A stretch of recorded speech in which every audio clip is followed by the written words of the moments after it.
the decision to indict Donald Trump here marks the first time in U.S. history that criminal charges have been brought against a former president. Yeah, white-collar criminal defense attorney and former prosecutor Venu Varghese explains what would happen should the former president choose to fight extradition.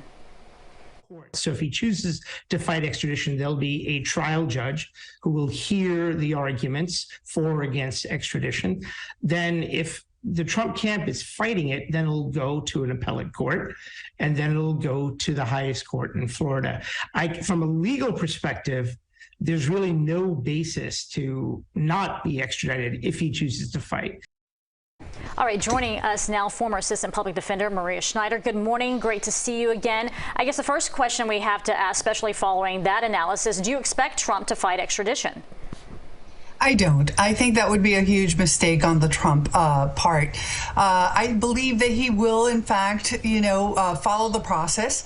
I think it's embarrassing for him, but I don't think he's foolish enough to fight extradition and make it that kind of a look that he's trying to avoid or escape responsibility. I think Donald Trump likes his moment in the sun, and he's going to take every advantage he can of this. This is really small potatoes. It doesn't seem like the Trump lawyers seem to be really concerned about this case, but there are other cases that seem to have a lot more weight to them. It does appear that way. There are investigations that seem to have, further ramifications, more serious allegations. However, I have to say, we don't know what he's been charged with. There is information out there that it's over 30 counts. It's hard to imagine that the one bribery, situation has led to 30 different charges. Again, we don't know that that information is correct or not. We're going to need to wait to see what the actual indictment says, but we have no idea what he's been charged with. We don't know if the investigation actually spread further than just the allegations of the payoff to Stormy Daniels. Exactly. That was what I was going to ask you. If you do expect this indictment to have a larger scope than just the hush money allegations, to possibly include, other business and tax dealings which are under investigation, especially considering his former lawyer and key witness Michael Cohen did plead guilty to tax evasion.